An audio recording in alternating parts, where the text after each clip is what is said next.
leis de Newton, todos os objetos sujeitos a um campo gravitacional descrevem secções cônicas. A forma precisa de uma órbita depende da interação entre energia e excentricidade. Veremos agora por que as trajetórias do espaço são secções cônicas. Mas, antes disso, gostaria de falar algo muito curioso. As secções cônicas possuem não apenas propriedades matemáticas, mas também propriedades gramaticais. Para cada secção cônica, existe uma construção gramatical equivalente. Para elipse, elipse. Para parábola,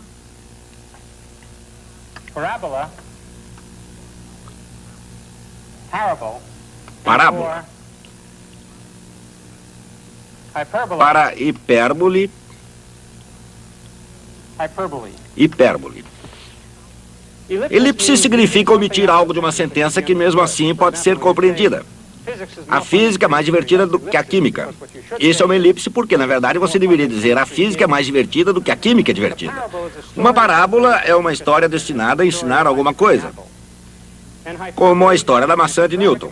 Hipérbole é um exagero extravagante, como, por exemplo, esse é o melhor curso de física do mundo. Essas palavras estão relacionadas às secções cônicas. Ninguém parece saber exatamente por quê. Trata-se de um grande mistério. Agora gostaria de penetrar num mistério ainda mais profundo. Quando eu já tinha idade suficiente para conhecer as secções cônicas, mas ainda não para conhecer Isaac Newton, levaram-me ao planetário. Ali aprendi que os corpos que se deslocam pelo espaço, planetas, meteoros e asteroides, mantêm trajetórias que podem ser elipses, parábolas ou hipérboles.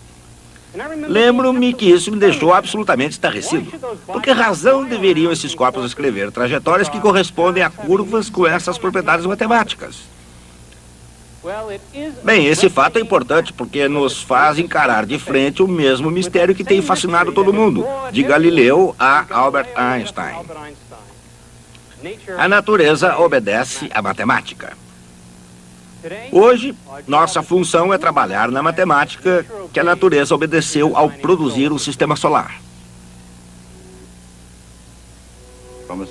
De um ponto de vista científico, a estratégia para se descobrir os segredos do universo ainda é, de maneira geral, desconhecida. Mas os cientistas sabem que a estratégia tem alguma coisa a ver com a lógica, com a tentativa e erro, com correr riscos e chegar aos limites. Visto sob um determinado prisma, não só a estratégia, mas o próprio universo pode ser um jogo cósmico. Um jogo do mais alto risco, praticado através da eternidade. Às vezes, as condições para esse jogo estiveram longe de serem ideais.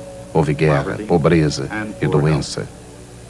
Houve também a ameaça de tortura. Mas por maiores que tenham sido os obstáculos, houve grandes jogadores.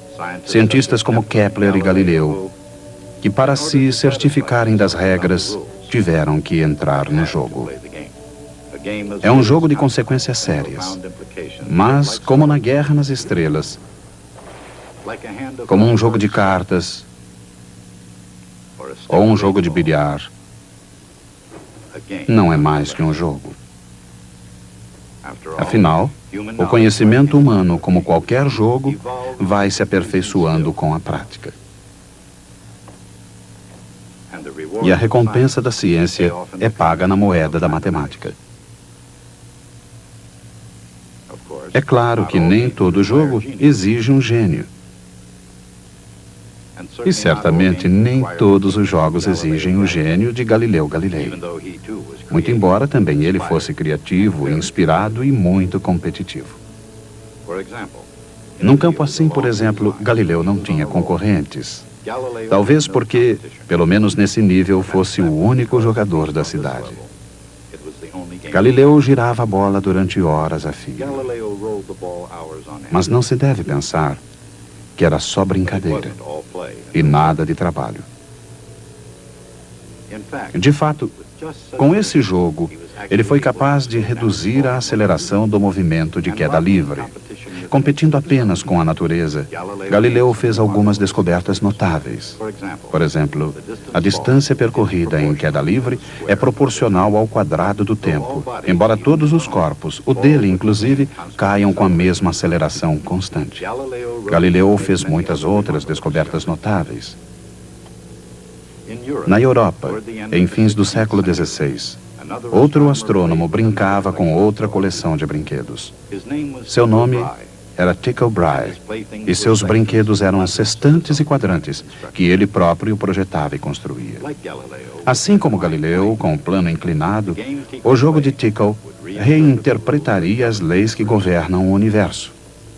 De fato, a própria estratégia seria reescrita, pois em 1600, Johannes Kepler sentou-se para jogar. Nesse jogo, e especialmente em Tycho Brahe, Kepler encontrou um parceiro à altura. Mas depois de quase 2 anos, a sorte finalmente pendeu para o lado de Kepler. A sorte veio através das observações celestes de Tycho e manteve Kepler na mesa durante quase 3 décadas. O jogo não era fácil, e muitas vezes, quanto mais ele jogava, mais complicado ficava.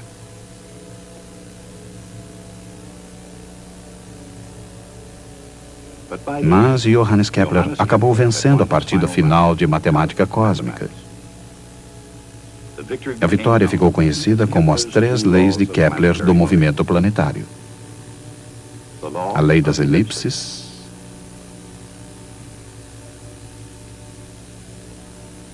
a lei das áreas iguais,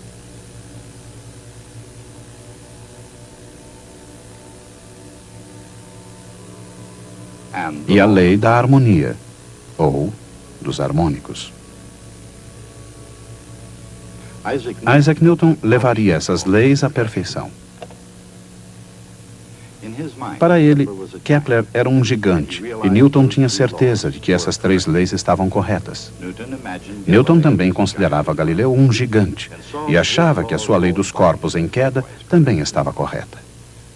Mas na ciência, assim como na história, a hora certa é importante. Foi preciso a época e o gênio de Newton para explicar por que estavam corretas. Ele explicou as leis de Galileu e Kepler, deduzindo-as a partir de suas próprias leis, as leis da gravidade e do movimento.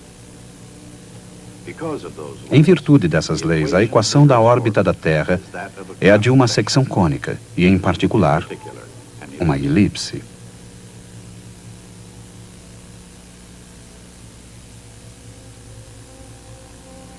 Este é um dos princípios matemáticos básicos do universo.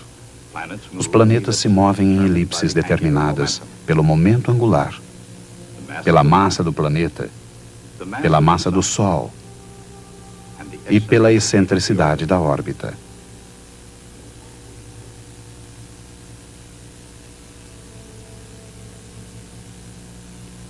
Mas a solução de Newton não diz que a órbita de todo corpo celeste deve ser elíptica.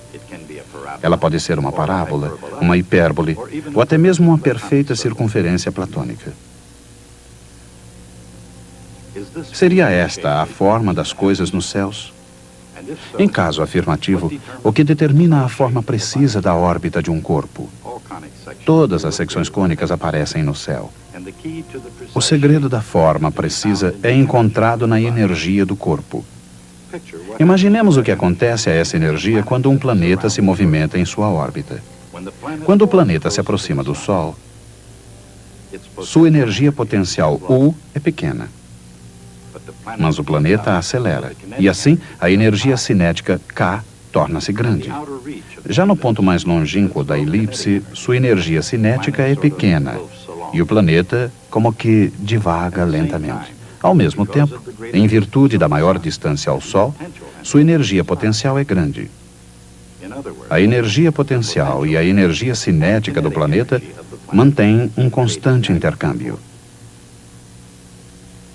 Assim como a energia potencial e cinética de um pêndulo em movimento. Enquanto uma aumenta, a outra diminui. No entanto, como o planeta se movimenta num vácuo, sem sofrer atrito, a energia total não se altera. Essa energia total é o segredo da forma da órbita.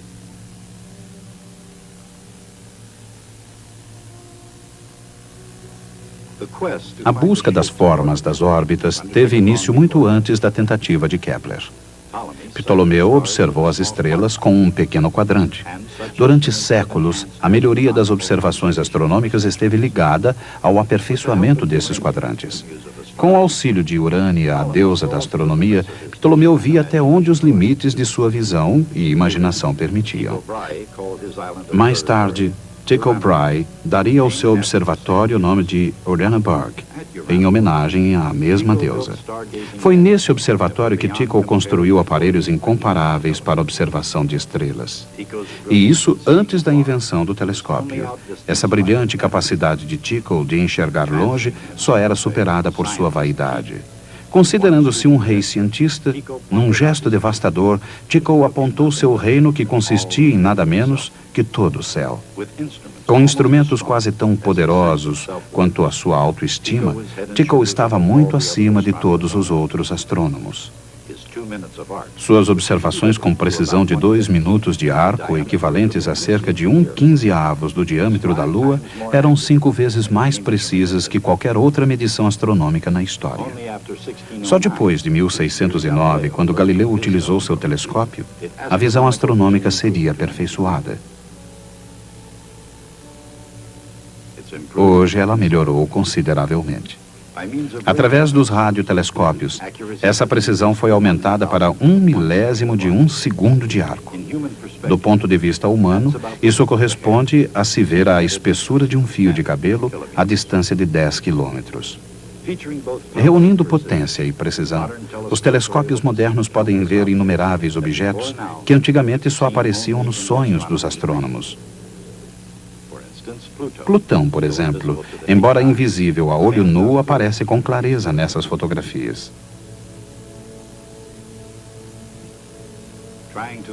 Tentando explicar irregularidades nas órbitas de Urano e Netuno, um astrônomo chamado Percival Lowell previu a existência de Plutão mesmo antes que ele pudesse ser observado. Mais tarde, Clyde Tombaugh examinou centenas de fotografias em busca de um minúsculo corpo se movendo entre as estrelas fixas. Quando o encontrou, tinha encontrado Plutão. E quando encontrou Plutão, encontrou uma elipse bem excêntrica. Plutão cruza, na verdade, a órbita de Netuno. O cometa Halley, descoberto por Edmund Halley, amigo de Newton, tem uma órbita elíptica ainda mais excêntrica.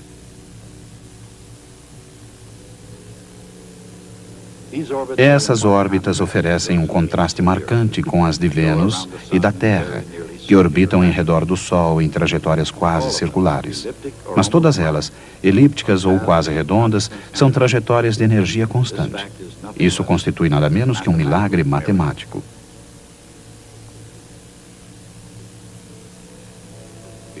Observemos um planeta que se movimenta numa elipse, varrendo áreas iguais em tempos iguais. Ele possui energia cinética e energia potencial. Em qualquer ponto da órbita, a energia total é a soma da energia cinética e da energia potencial.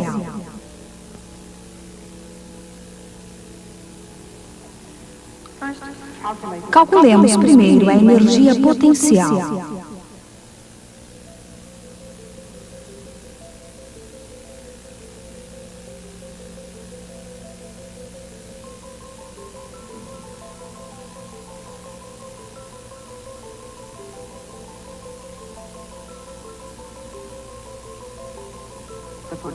A energia potencial segue uma lei cossenoidal.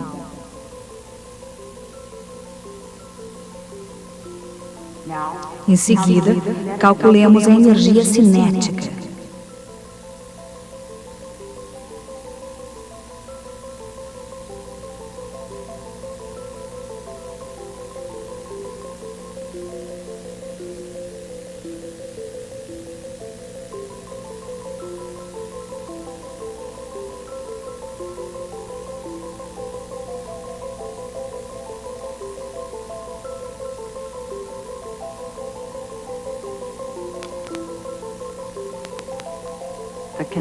A energia cinética também segue uma lei cossenoidal.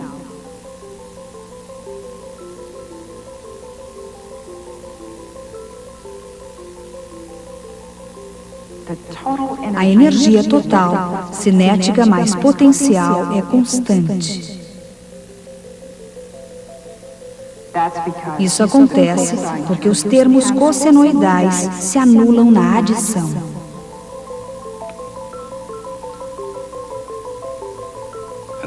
Essa é, portanto, a conexão entre energia e excentricidade.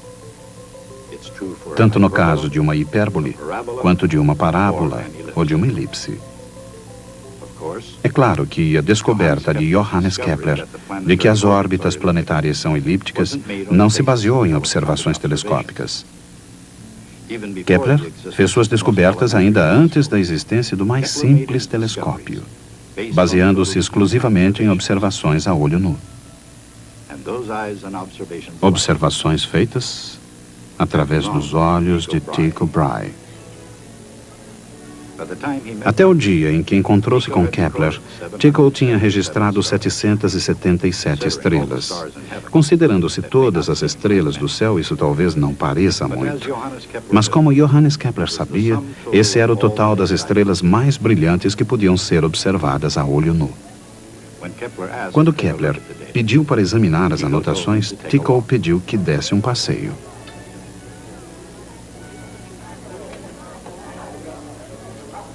Tycho considerava o siso do Kepler como uma espécie de brinquedo.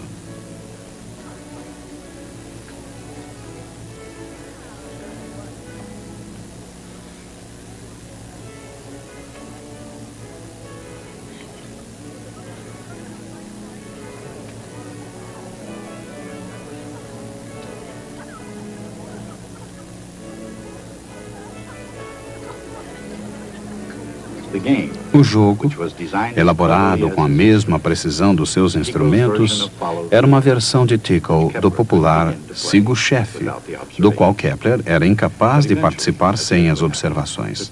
Mas um dia o destino mudou a situação. Em seu leito de morte, Tycho Brahe mudaria de opinião.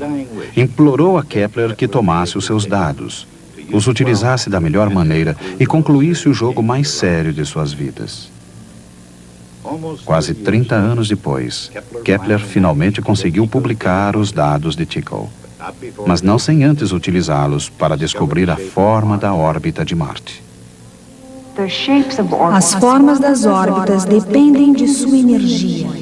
Para um dado momento angular L, a energia E determina a excentricidade, e a excentricidade determina a órbita. A elipse. Quando a energia total é negativa e a excentricidade é inferior a 1, a órbita é uma elipse.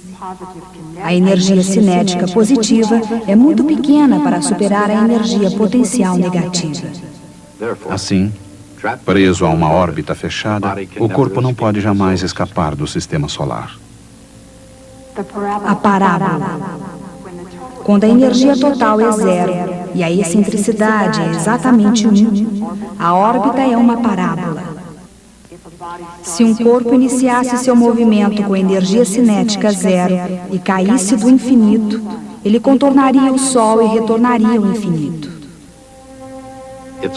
É pouco provável que a energia cinética positiva e a energia potencial negativa se contrabalancem dessa maneira, mas é possível.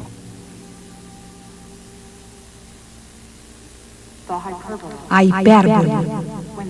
Quando a energia total E é positiva e a excentricidade é maior do que 1, a órbita é uma hipérbole. Se um objeto fosse disparado em direção ao Sol, de uma grande distância, sua energia cinética positiva superaria sua energia potencial negativa. Alguns cometas têm órbitas hiperbólicas. A circunferência. Se a energia tem um valor especial, a excentricidade é 0. A órbita é uma circunferência. Essa é a menor energia em módulo que um planeta pode possuir para um dado momento angular. Os anéis de Saturno, apesar de toda a sua beleza, não passam de um monte de partículas. Detritos cósmicos que foram se acumulando durante bilhões de anos. Em consequência de todo esse atrito e choque, suas órbitas foram trombada após trombada, arranjando-se em suaves circunferências.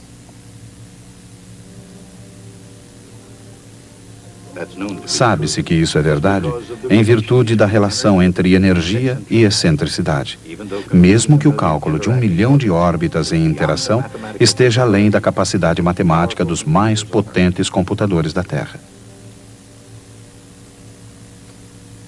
Até onde a moderna astronomia é eficiente, essa eficiência se deve à invenção do telescópio refletor. O espelho deste, por exemplo, foi polido até que não houvesse protuberâncias de mais de milésimos de centímetro. Essa precisão nem sempre foi possível, mas o princípio foi quase sempre o mesmo. Para focalizar a luz de maneira adequada, o espelho refletor deve ser polido na forma de uma parábola.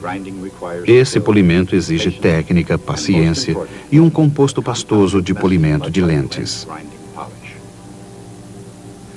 O primeiro homem a fazer isso, era um trabalho sujo, mas alguém precisava fazê-lo, foi convidado para fazer parte da Royal Society.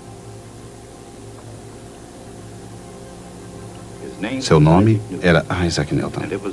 Foi o telescópio refletor e não suas outras descobertas que primeiro fez sua fama. Uma fama que, como o espelho parabólico, permanece e amplia cada vez mais.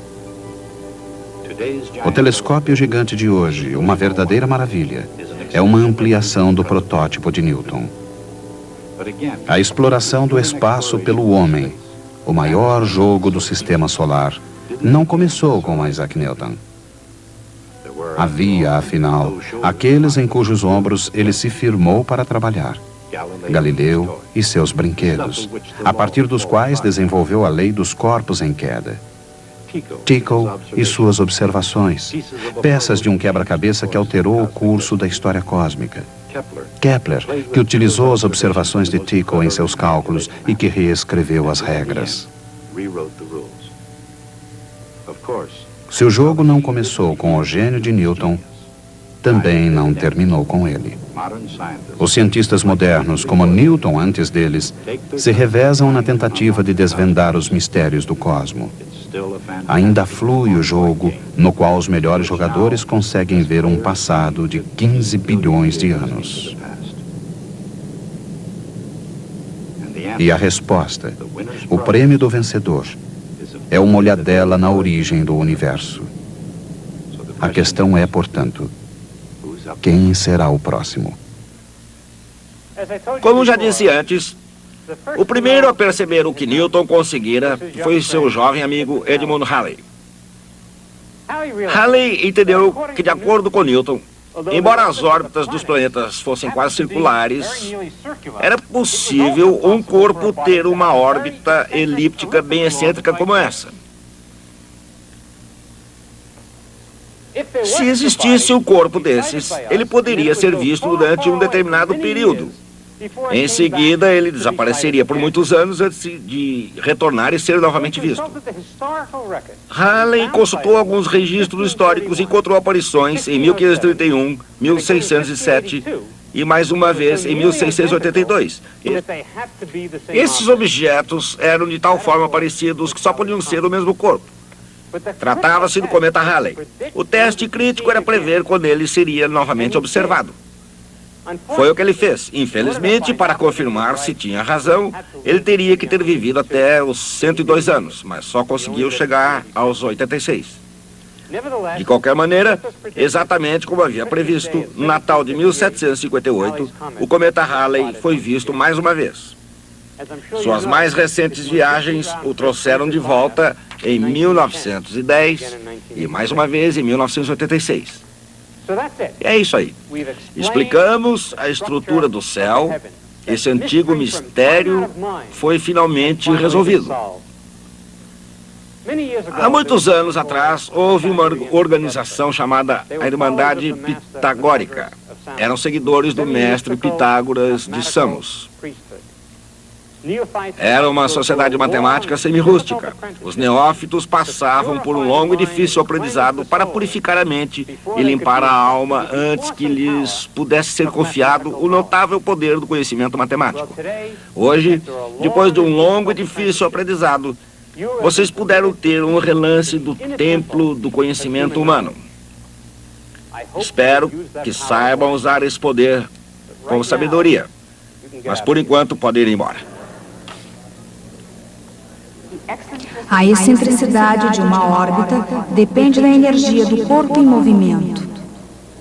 Energia negativa significa uma órbita elíptica. Quando a energia total é zero, a órbita é uma parábola. Quando a energia total é positiva, a órbita é hiperbólica.